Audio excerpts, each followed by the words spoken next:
الحمد لله وكفى وسلام على عباده الذين اصطفى أما بعد فأعوذ بالله من الشيطان الرجيم بسم الله الرحمن الرحيم قل إن كنتم تحبون الله فاتبعوني يحببكم الله سبحان ربك رب العزة عما يصفون وسلام على المرسلين والحمد لله رب العالمين اللهم صل على سيدنا محمد وعلى آل سيدنا محمد وبارك وسلم اللهم صل على سيدنا محمد وعلى آل سيدنا محمد وبارك وسلم اللهم صل على سيدنا محمد وعلى آل سيدنا محمد وبارك وسلم۔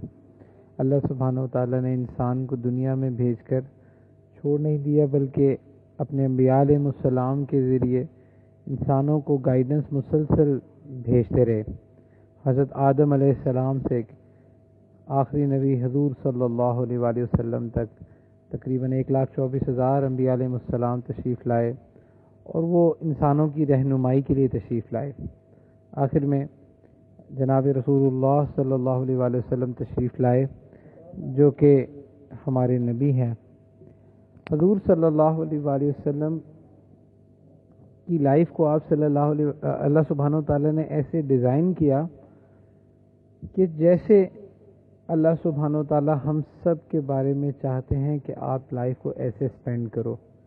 دیکھو، جب ہم کلمہ پڑھتے ہیں تو ہماری لائف کا ایک الٹیمیٹ مقصد یہ ہو جاتا ہے کہ ہم اب اللہ کی رضا چاہتے ہیں، اللہ کو خوش کرنا چاہتے ہیں، اللہ سے محبت کرنا چاہتے ہیں۔ ہم چاہتے ہیں کہ ہم اللہ سے محبت کریں، اللہ ہم سے محبت کریں۔ تو یہ ہماری لائف کا ایک الٹیمیٹ مقصد، ایک الٹیمیٹ موٹو ہو جاتا ہے۔ آج دنیا میں دیکھا جائے، جب کسی سے انسان کو محبت ہو جاتی ہے تو وہ یہ دیکھتا ہے کہ اچھا، جس سے میں محبت کرتا ہوں وہ کن چیزوں سے خوش ہوتا ہے اور کن چیزوں سے ناراض ہوتا ہے، تو وہ اس کی مرضی کو سمجھنے کی کوشش کرتا ہے تاکہ میں اس کے شوق، اس کی خواہشات پوری کروں، تاکہ محبت میں مزید اضافہ ہو جائے۔ تو اللہ سبحانہ و تعالیٰ سے جب انسان محبت کرتا ہے تو اس کے اندر یہ خواہش پیدا ہوتی ہے کہ میں اس محبت کو مزید زیادہ سے زیادہ بڑھاؤں، مجھے معلوم ہو کہ میرے اللہ کیسے مجھ سے خوش ہوتے ہیں، کیسے مجھ سے راضی ہوتے ہیں۔ جیسے انسان اپنے بیسٹ فرینڈ کے ساتھ ڈیل کرتا ہے، اس کو پتہ ہوتا ہے کہ اچھا، یہ جو میرا دوست ہے اس کا مزاج کیسا ہے، کن باتوں سے خوش ہوتا ہے، کن باتوں سے ناراض ہوتا ہے۔ یہ کامن انڈرسٹینڈنگ ڈیولپ ہو جاتی ہے۔ تو جب انسان اللہ سبحانہ و تعالیٰ کی عبادت کرتا ہے تو اس کے اندر یہ خواہش پیدا ہوتی ہے کہ اللہ سبحانہ و تعالیٰ مجھ سے محبت کریں، میں اللہ سے محبت کروں۔ اب یہ جو انسان کے اندر ایک سوال پیدا ہوتا ہے، اس کا جواب اللہ سبحانہ و تعالیٰ نے قرآن پاک میں دے دیا۔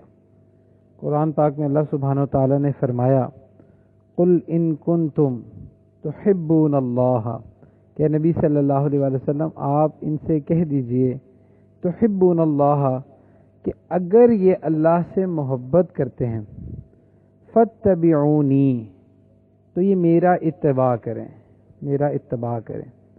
فاتبعونی یحببکم اللہ، جب یہ میرا اتباع کریں گے تو اللہ ان سے محبت کرنے لگ جائے گا۔ مطلب یہ کہ ایک تو یہ ہے کہ آپ اللہ سے محبت کریں، اور ایک یہ ہے کہ اللہ آپ سے محبت کرنے لگ جائیں۔ تو یہ تو الٹیمیٹ لیول ہے کہ اللہ خود آپ سے محبت کرنے لگ جائیں۔ تو اسی طرح جیسے دنیا میں ایک ماں ہوتی ہے نا، اگر کوئی شخص اس کے بچے کو پیار کرے، اس کی بڑی تعریف کرے، تو ماں کا دل آٹومیٹیکلی اس کی طرف نرم گوشہ رکھتا ہے کہ یہ میرے بچے کی بہت تعریف کرتا ہے۔ تو خیر، یہ تو ایک چھوٹی سی مثال ہے۔ اللہ سبحانہ و تعالیٰ کو وہ بندہ بہت پسند ہوتا ہے جو کہ رسول اللہ صلی اللہ علیہ وآلہ وسلم کی اتباع کرتا ہے۔ یہ اتباع کا مطلب کیا ہوتا ہے؟ اتباع کا مطلب ایسے ہوتا ہے، آپ اس کو ایسے سمجھیں کہ جیسے بگی چلتی ہے نا، بگی، تو اس میں یہ ہوتا ہے کہ آگے پیچھے گھوڑے ہوتے ہیں۔ تو جیسے گھوڑے چلتے ہیں ویسے ویسے پچھلا گھوڑا بھی اسی طرح ہی چلتا ہے، اور جہاں جہاں وہ اپنا پیر رکھتا ہے تو پچھلا گھوڑا بھی وہیں پہ ہی پیر رکھتا ہے۔ اگر وہ وہاں پہ پیر نہ رکھے یا تھوڑا سا آگے رکھے تب بھی بگی صحیح نہیں چلے گی، اگر پیچھے رکھے تب بھی صحیح نہیں چلتی۔ تو بالکل ایگزیکٹلی وہ وہیں پہ پیر رکھتا ہے جہاں پہ اگلا گھوڑا پیر رکھتا ہے، تو یہ اتباع ہوتی ہے۔ اس کا مطلب کہ رسول اللہ صلی اللہ علیہ وآلہ وسلم نے جیسے جیسے لائف سپینڈ کی، جن جن چیزوں کو پسند کیا، جس جس طرح سے ایکٹ کیا، یہ اللہ سبحانہ و تعالیٰ کو پسند ہے اور یہ مقصود ہے۔ اتباع سنت کی مثال آپ ایسے لیں کہ جیسے ایک میگنیٹ ہوتا ہے نا، وہ کسی چیز کو کھینچتا ہے، میٹل کو کھینچتا ہے، اسی طرح اتباع سنت جو ہے وہ اللہ سبحانہ و تعالیٰ کی رحمت کو کھینچتی ہے۔ انسان جتنا سنت پر عمل کرتا رہتا ہے اتنا زیادہ وہ اللہ کا قرب پاتا رہتا ہے۔ اور صحابہ کرام رضوان اللہ علیہم اجمعین کی مثال عجیب پائی جاتی تھی اس معاملے میں، کہ صحابہ رسول اللہ صلی اللہ علیہ وآلہ وسلم کو جیسا کرتا دیکھ لیتے تھے، ان کی الٹیمیٹ خواہش ہوتی تھی کہ بس اب ہم بھی ایسے ہی بن جائیں۔ صحابہ میں اور ہم میں ایک بہت بڑا فرق یہ ہے کہ ہم آج سنت پوچھتے ہیں چھوڑنے کے لیے، ہم پوچھتے ہیں اچھا سنت ہی ہے نا، فرض تو نہیں ہے تو چلو چھوڑ دو، سنت ہی ہے نا، واجب تو نہیں ہے۔ آج ہم سنت پوچھتے ہیں چھوڑنے کے لیے، جبکہ صحابہ سنت پوچھتے تھے عمل کرنے کے لیے۔ ایک صحابی رضی اللہ عنہ تھے جو کہ حبشی تھے، تو ان کو رسول اللہ صلی اللہ علیہ وآلہ وسلم کا ہیئر سٹائل بڑا پسند تھا۔ جیسے آج ہوتا ہے، آپ کو کسی سے محبت ہوتی ہے، آپ کسی کے فین ہوتے ہو تو اپنے ہیرو کا ہیئر سٹائل دیکھتے ہو، اس کا آؤٹ لک دیکھتے ہو۔ تو ایک صحابی تھے، وہ ان کو رسول اللہ صلی اللہ علیہ وآلہ وسلم کا ہیئر سٹائل، کیونکہ رسول اللہ صلی اللہ علیہ وسلم اکثر درمیان سے مانگ نکالا کرتے تھے۔ اب وہ جو صحابی تھے ان کے جو بال تھے وہ گھنگریالے تھے، وہ کنگھی سے ہیئر سٹائل نکل نہیں سکتا تھا، جبکہ ان کو شوق بہت تھا کہ میں رسول اللہ صلی اللہ علیہ وآلہ وسلم کی طرح کا ہیئر سٹائل رکھوں۔ تو انہوں نے ایک سلاخ گرم کی لوہے کی، اور جب وہ ریڈ ہاٹ ہو گئی تو اس کو اپنے سر کے درمیان میں پھیر لیا، جس سے جو ہے نا ان کے بال جل گئے، اسکن بھی جل گئی، اور ایک وہ زخم کی شکل اختیار کر گیا۔ لیکن وہ جو صحابی تھے وہ جب خود کو دیکھتے تھے اور جیسے ان کی مانگ، جیسے وہ زخم نکلا، اگر کوئی شخص دور سے دیکھتا تھا تو ایسے فیل ہوتا تھا جیسے اس کی سینٹر سے مانگ نکلی ہے۔ اب وہ اتنا خوش ہوتے تھے اور وہ فخر سے اس پہ فخر کرتے تھے کہ دیکھو میں نے بھی رسول اللہ صلی اللہ علیہ وسلم کی طرح مانگ نکال لی۔ تو عجیب حال تھا ان کا، یہ ایک صحابہ کا حال تھا، ان کی محبت تھی، ان کا عشق تھا۔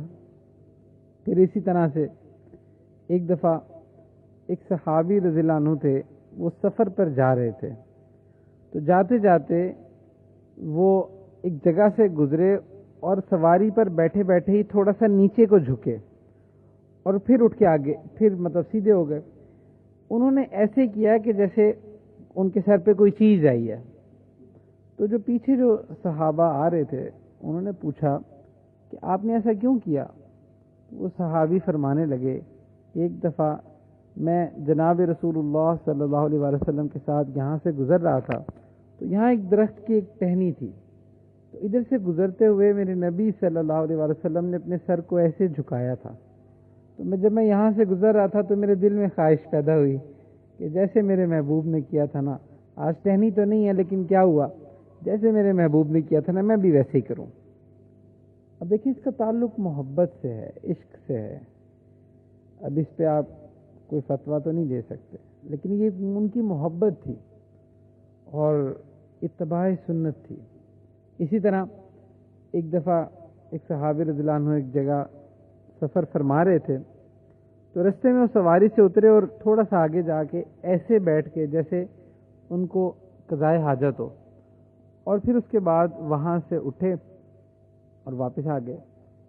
تو کسی نے پوچھا کہ کیا آپ کو حاجت تھی؟ انہوں نے کہا نہیں مجھے حاجت نہیں تھی، اصل میں جب ایک دفعہ ہم رسول اللہ صلی اللہ علیہ وآلہ وسلم کے ساتھ یہاں سے گزر رہے تھے تو رسول اللہ صلی اللہ علیہ وآلہ وسلم نے اس جگہ پہ اسٹے کیا قضائے حاجت کی نیت سے، تو میرے دل میں خواہش پیدا ہوئی کہ مجھے قضائے حاجت تو نہیں ہے لیکن شوق پیدا ہوا کہ میں بھی رسول اللہ صلی اللہ علیہ وآلہ وسلم کی اسی طرح اتباع کروں۔ فرمایا کہ بس انہی کو کاپی کرنے کے لیے میں اترا اور میں نے یہ ایکٹ کیا۔ عجیب، تو صحابہ کا ایسا حال تھا۔ ایک دفعہ کچھ صحابی تھے جو کہ کفار کے ساتھ جنگ تھی، تو جو بادشاہ تھا کفار کا اس کے دربار میں گئے۔ اب جب وہاں پہ بات چیت چل رہی تھی، اس کے بعد کھانا پیش کیا گیا، تو اب جب کھانا پیش کیا گیا تو ایک صحابی کے ہاتھ سے لقمہ گر گیا، تو انہوں نے جیسے ہی لقمہ اٹھانے کے لیے وہ جھکے تو جو دوسرے صحابی تھے انہوں نے نا ایسے اشارہ کیا، ایسے کیا کہ بھائی کیا کر رہے ہو، مطلب اس کا مطلب یہ تھا اس اشارے کا کہ آپ کیا کریں، اتنے لوگ دیکھ رہے ہیں تو عجیب سا لگے گا کہ آپ کے ایسے ہاتھ سے لقمہ گرا ہے اور آپ اٹھانے لگے ہیں۔ اب یہ سنت ہے کہ اگر اس طرح سے لقمہ گر جائے تو آپ اس کو اٹھا کے صاف کر کے کھا لیتے تھے۔ تو اب وہ جو صحابی تھے انہوں نے جواب دیا کہ کیا میں ان جاہلوں کے لیے اپنے حبیب کی سنت چھوڑ دوں، اتترک سنت حبیبی، کہ میں ان جاہلوں کے لیے اپنے حبیب صلی اللہ علیہ وسلم کی سنت چھوڑ دوں؟ تو صحابہ کا ایسا عشق تھا کہ وہ سنت کے پیچھے ایسے چلتے تھے اور چھوٹی چھوٹی چیزوں پر سنت کی اتباع کرنے کی کوشش کرتے تھے۔ حضرت مجدد علیہ ثانی رحمۃ اللہ علیہ فرماتے ہیں، جس کا مفہوم ہے اپنے مکتوبات میں کہ اللہ سبحانہ و تعالیٰ نے مجھے ظاہری علم بھی دیا، باطنی علم بھی دیا، اور ان تمام چیزوں کا جو نچوڑ ہے وہ یہ میں نے فیل کیا۔ ابھی میں آپ کو ان کی بات کا مفہوم بتا رہا ہوں۔ انہوں نے کہا کہ میں نے فیل کیا کہ اتباع سنت سے اللہ سبحانہ و تعالیٰ کا جتنا قرب ملتا ہے کسی اور عمل سے اتنا قرب نہیں ملتا۔ تو جس عمل پر سنت کی سٹیمپ لگ جاتی ہے نا وہ عند اللہ قبول ہو جاتا ہے، اللہ کے ہاں قبول ہو جاتا ہے۔ آج ایسا ہی ہے، جیسے کرنسی نوٹ چلتا ہے نا، جہاں پہ اگر پاکستان میں آپ دیکھیں تو اسٹیٹ بینک کی مہر، اس کے دستخط اور اس کا ایک جو پیٹرن ہے، اگر وہ نوٹ اسی کے مطابق ہو، اصلی ہو، پھر تو چلتا ہے، لیکن اگر کوئی ایسا نوٹ ہو جس پہ اسٹیٹ بینک کی کوئی مہر نہ ہو، کوئی سگنیچر نہ ہو، تو ایسا نوٹ قابل قبول نہیں ہوتا، کہتے ہیں جعلی نوٹ ہے، اس کی کوئی وقت نہیں ہوتی، چاہے اس پر جتنے مرضی فگرز لکھے ہوں۔ اسی طرح سے وہ عمل جس میں اتباع سنت ہوتی ہے اللہ کے ہاں وہ ویلیو رکھتا ہے۔ اللہ کے ہاں جو عمل جس پر سنت کی مہر نہیں ہے وہ اتنی ویلیو نہیں رکھتا۔ تو صحابہ کا نا یہ طرز عمل تھا کہ وہ ہر چیز میں سنت کو فالو کرتے تھے۔ آج ہمیں دیکھنا ہے اس رمضان میں کہ ہماری لائف میں کتنی سنتیں ہیں اور کتنی چھٹ گئی ہیں۔ کیا ہم اپنے پیرنٹس سے ڈیل کرتے وقت سنت کا خیال رکھتے ہیں؟ کیا لوگوں کے ساتھ معاملہ کرتے وقت سنت کا خیال رکھتے ہیں؟ گھر والوں کے ساتھ حسن سلوک سے پیش آتے ہیں؟ کیا غصے پر ہمیں کنٹرول ہے؟ کیا جب کھانا کھاتے ہیں تو سنتوں کو فالو کرتے ہیں؟ پانی پیتے ہیں سنتوں کو فالو کرتے ہیں؟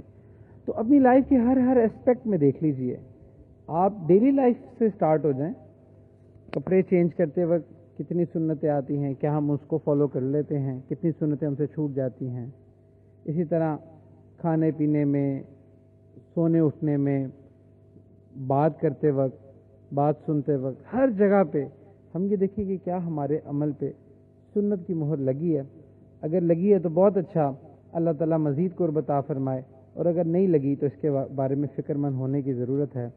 اور سنت کے بغیر اللہ سبحانہ و تعالیٰ کا قرب نہیں پایا جا سکتا۔ تو جو شخص سنت پر عمل کرتا ہے وہی اللہ کا ولی ہوتا ہے۔ ایک دفعہ تو جنید بغدادی رحمۃ اللہ علیہ کا ایک مرید تھا، ایک اسٹوڈنٹ تھا، جو کہ ان کے پاس رہا اور کئی سال، غالباً 5 سال 10 سال رہا، اور کہا 5-10 سال بعد جتنا بھی عرصہ رہا اس کے بعد کہنے لگا کہ حضرت میں آپ سے رخصت چاہتا ہوں، میں آپ کے پاس نہیں رہ سکتا۔ تو انہوں نے پوچھا اچھا بتاؤ ایسی کیا بات ہوئی؟ تو اس نے کہا کہ حضرت میں اتنے عرصے سے آپ کے پاس ہوں، میں نے آج تک آپ کے اندر کوئی کرامت نہیں دیکھی، کوئی ایسی چیز نہیں دیکھی کہ جو بڑی خلاف سے توقع ہو، کوئی کرامت ٹائپ کوئی چیز ہو۔ تو انہوں نے پوچھا اچھا مجھے یہ بتاؤ کہ جتنے سال تم میرے پاس رہے ہو کیا میرے سے کوئی عمل خلاف سنت ہوتا تم نے دیکھا ہے؟ اس نے کہا نہیں۔ انہوں نے کہا کہ اس سے بڑی کرامت کیا ہوگی؟ تو وہ عربک کا مقولہ ہے نا، الاستقامت فوق الف کرامت، کہ جو استقامت ہے وہ 1000 کرامتوں سے بہتر ہے۔ تو آپ کو کسی ایک سنت پر استقامت مل جائے یہ 1000 کرامتوں سے بہتر ہے۔ جو شخص، اب دیکھیں سنت کی کتنی امپورٹنس ہے۔ حضرت موسیٰ علیہ السلام کے دور میں جو جادوگر مقابلے کے لیے آئے تھے، آپ جانتے ہیں فرعون نے ان جادوگروں کو بھیجا، اور بعد میں وہ جادوگر جب مقابلہ ہار گئے تو وہ سب مسلمان ہو گئے تھے۔ تو ان کے مسلمان ہونے کے بارے میں ایک عالم فرما رہے تھے کہ ایک ریزن یہ بھی تھی کہ وہ حضرت موسیٰ علیہ السلام کی مشابہت بنا کے میدان میں آئے تھے۔ اس کا مطلب یہ کہ ان کا جو حلیہ، ان کا جو ظاہر تھا وہ حضرت موسیٰ علیہ السلام کے جیسا تھا۔ تو اللہ سبحانہ و تعالیٰ نے اس ظاہری مشابہت پر بھی ان کو ہدایت کا فیصلہ فرما دیا۔ تو یہ مشابہت کی اور سنت کی اتنی اہمیت ہوتی ہے، اللہ سبحانہ و تعالیٰ کو پیار آ جاتا ہے۔ دیکھیں نا، آج اگر کوئی شخص کسی نے آرمی کا یونیفارم پہنا ہو، اب وہ اندر سے جیسا مرضی ہے، لیکن ایک جو اس نے یونیفارم پہنا ہوتا ہے نا، اس کی بھی ایک ویلیو ہوتی ہے۔ آپ اس کو دیکھتے ہو، آپ کے دل میں ایک عزت رسپیکٹ پیدا ہوتی ہے۔ اسی طرح سے جب آپ سنت کو دیکھتے ہو تو یہ دیکھتے ہو کہ یہ تو وہ حلیہ اور یہ وہ طریقہ ہے جو کہ اس دنیا کا سب سے زیادہ خوبصورت اور الٹیمیٹ طریقہ ہے، اس سے بہتر کوئی اور طریقہ ہو ہی نہیں سکتا۔ تو جب آپ اس کو اس نیت سے دیکھتے ہو اور اس پر عمل کرنے کی کوشش کرتے ہو تو آپ اللہ سبحانہ و تعالیٰ کی رحمت کو میگنیٹ کی طرح کھینچ لیتے ہو۔ پھر زندگیوں میں برکت بھی آتی ہے، خوشیاں بھی آتی ہیں، پریشانیاں بھی دور رہتی ہیں۔ اللہ سبحانہ و تعالیٰ سے دعا ہے کہ اللہ سبحانہ و تعالیٰ ہمیں ہر عمل میں اتباع سنت کی توفیق عطا فرمائے، ہمیں ظاہری سنتوں پر بھی عمل کرنے کی توفیق عطا فرمائے اور باطنی سنتوں پر بھی عمل کرنے کی توفیق عطا فرمائے۔ وآخر دعوانا ان الحمد للہ رب العالمین۔